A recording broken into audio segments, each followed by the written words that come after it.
Voice for nation news కి స్వాగతం. Phone tapping వ్యవహారం తెలంగాణ రాజకీయాల్లో పలు దుమారం రేపుతుంది. ఎస్బీఐ మాజీ చీఫ్ ప్రభాకర్ రావు ఎవరి ఆదేశాల మేరకు ఫోన్లు ట్యాపింగ్ చేశారో స్పష్టం చేయాలని మల్కాజ్గిరి ఎంపీ బీజేపీ నేత ఈటెల రాజేందర్ డిమాండ్ చేశారు. ఫోన్ ట్యాపింగ్ కేసుకు సంబంధించి నేడు సిట్ ముందు హాజరై ఆయన వాంగ్మూలాన్ని నమోదు చేశారు. అనంతరం ఈటెల మీడియా ప్రతినిధులతో మాట్లాడారు. గతంలో తన ఫోన్ అనేక సందర్భాల్లో ట్యాప్ చేశారని ఆరోపించారు. నేను హుజరాబాద్ లో పోటీ చేసినప్పుడు 2023లో గజ్వేల్ ఎన్నికల బరిలో నిలిచినప్పుడు అత్యంత దుర్మార్గమైన పద్ధతిలో నా ఫోన్ ట్యాప్ చేశారు. అంతేకాకుండా మునుగోడు ఉప ఎన్నికల సమయంలో మేము ఎవరితో సంభాషిస్తున్నాం, ఎలాంటి వ్యూహాలు రచిస్తున్నామన్నది కూడా ట్యాపింగ్ ద్వారా తెలుసుకున్నారు. మా పార్టీ నాయకుల మధ్య జరిగిన సంభాషణ సైతం కాల్ డేటాలో పొందుపరిచారు. ధైర్యంగా ఎదుర్కోవాల్సిన మీరు ఇలా చేయడం దారుణమన్నారు. యాంటీ సోషల్ ఎలిమెంట్స్, దేశ ద్రోహుల మీద, టెర్రరిస్టుల మీద, ప్రజల ప్రాణాలను హరించేటువంటి దుర్మార్గుల మీద ఏ నిఘా అయితే ఇంటెలిజెన్స్ వ్యవస్థ పెట్టాలో వాళ్ళ మీద కాకుండా ప్రతిపక్ష పార్టీల నాయకుల మీద, నాయకుల కుటుంబ సభ్యుల మీద, నాయకుల పిఎస్లు, పిఏలు, పిఆర్ఓల మీద, చివరికి నాయకుల గన్మెన్ల మీద కూడా నిఘా పెట్టడమే కాకుండా, ఫోన్ ట్యాపింగ్ చేయడమే కాకుండా నాలాంటి వాడు ఏ క్షణంలో ఎక్కడ ఉన్నాడు, ఎవరితో మాట్లాడుతున్నాడు, ఏం చేస్తున్నాడు, ఇట్లాంటి నిఘా ఇవాళ కొత్తగా పెట్టలే. 2018లో నేను హుజరాబాద్లో పోటీ చేసినాడు నన్ను ఓడగొట్టాలని చెప్పి మొట్టమొదటి ప్రయత్నం జరిగింది. నేను ఆనాడు ఇంకా గవర్నమెంట్లో ఉన్నా.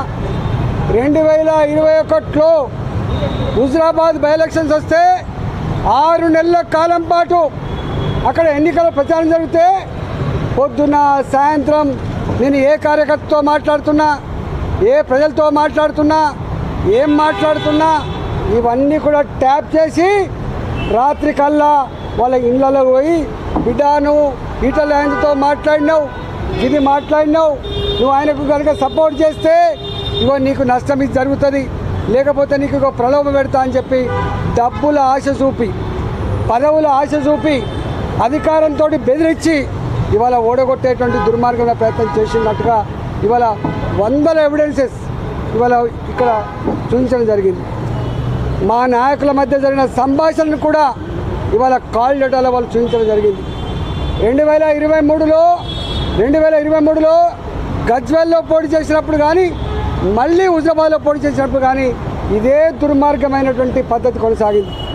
మేము మునుగోడులో బై ఎలక్షన్స్ వచ్చినాడు ప్రతి క్షణం మేము ఎక్కడ పడుకున్నాం, ఎక్కడ తింటున్నాం, ఎవరితో మాట్లాడుతున్నాం, ఏం చెప్తున్నాం, ఇవన్నీ కూడా అంటే కేవలం దమ్ము లేనివాడు, ధైర్యం లేనివాడు, డైరెక్ట్గా యుద్ధం చేసేటువంటి సత్తా లేనివాడు ఇగో ఇట్లాంటి దుర్మార్గాలు కొనిగడతాడు.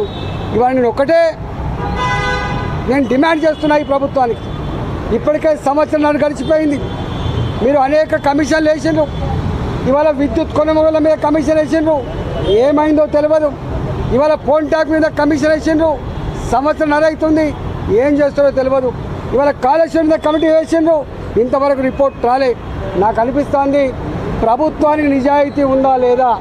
ఇవాళ బీఆర్ఎస్ బీజేపీ ఒకటని చెప్పి మాట్లాడేటువంటి రేవంత్ రెడ్డి గారు సమాధానం చెప్పవలసింది.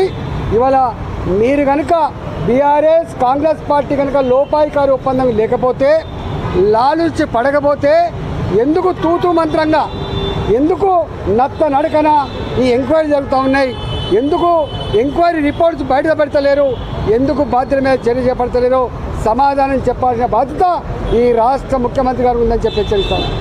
ఇవాళ ఎంత బాధ అవుతుందంటే ప్రభాకర్ రావు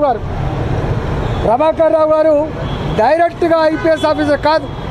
ప్రభాకర్ రావు గారు ప్రమోట్గా ఐఏఎస్ కన్ఫర్డ్ అయ్యి ఇవాళ కేసీఆర్ తన సుట్టరికమా, తన చెప్తే పని నమ్మకంగా చేసేవాడా అంటే ఆఫీసర్లు చట్టానికి లోబడి పనిచేసే వాళ్ళు ఉండొద్దు, తన ఇష్టానికి లోబడి పనిచేసే వాళ్ళు ఉండాలని చెప్పి నిబంధనలకు విరుద్ధంగా ఎస్ఐబి అనేది ఒక బాధ్యతాయుతమైన సంస్థ, దానికి ప్రభాకర్ రావు గారిని మొట్టమొదటిగా నియమించారు. 2020లో అనుకుంటా ఆయన రిటైర్డ్ అయ్యిండు.